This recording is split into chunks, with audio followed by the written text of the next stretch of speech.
ભાવનગરમાં લોકશાહી બચાવોના નારા સાથે કોંગ્રેસે કલેક્ટર કચેરીએ ધરણા કર્યા હતા। 2 દિવસ પહેલા જ કોંગ્રેસના શહેર પ્રમુખને પોલીસ તંત્ર દ્વારા ધરપકડ કરવામાં આવી છે, જેને લઈને કોંગ્રેસે આજે કલેક્ટર કચેરીએ ધરણા પ્રદર્શન કર્યું હતું। શહેર પ્રમુખે પોલીસ તંત્ર ભાજપના ઇશારે કામ કરી રહી છે। કોંગ્રેસ ઉમેદવારોને લાલચ આપી ફોર્મ પરત ખેંચવા માટે દબાણ કરવામાં આવ્યાના આક્ષેપ કર્યા હતા। સમગ્ર ગુજરાતમાં પ્રશાસન ભાજપના ઇશારે કામ કરી રહી છે તેવો ચહેરો ખુલ્લો મૂક્યો છે, જેને લઈને પ્રશાસનમાં રહેલા આવા લોકો પર કાર્યવાહી કરવામાં આવે તેવી માંગ કરી છે। ચૂંટણી પંચને લેખિત તેમજ મૌખિક રજૂઆતો કરવા છતાં પરિણામ શૂન્ય છે।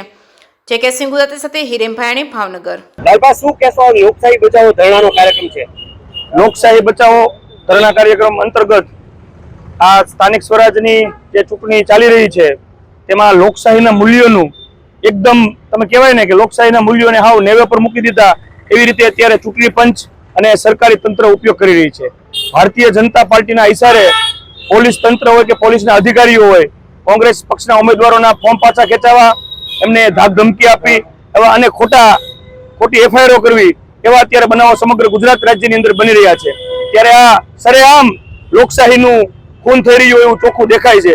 ચૂંટણી પંચને પણ વારંવાર લેખિત અને મૌખિક રજૂઆતો કરી છે, છતાં કોઈ પગલાં લેવામાં આવતા નથી। એટલે અમારી એક જ માંગણી છે આ ધરણા દ્વારા કે આ ગુજરાતના દરેક મતદારોનો હક છે મતદાન કરવું, અને દરેક નાગરિકનો પણ હક છે, તો આ હક છીનવાય નહીં એ માટે કોંગ્રેસ પક્ષ હંમેશા સજ્જ રહેશે અને અમારી આ લડત ચાલુ રહેશે।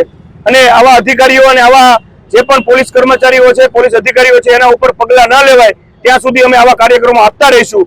અને ભાજપનો ખેસ પહેરવાનું બાકી રહ્યું હોય એ કરતા ભાજપનો ખેસ પહેરીને જ સામે આવો ને એટલે ખ્યાલ આવે। એટલે ભાજપ અને કોંગ્રેસની લડાઈ છે, એમાં સરકારી તંત્રને વચ્ચે ન આવવાનું હોય, નિષ્પક્ષ રીતે ચૂંટણી થાય એ સૌની જવાબદારી છે।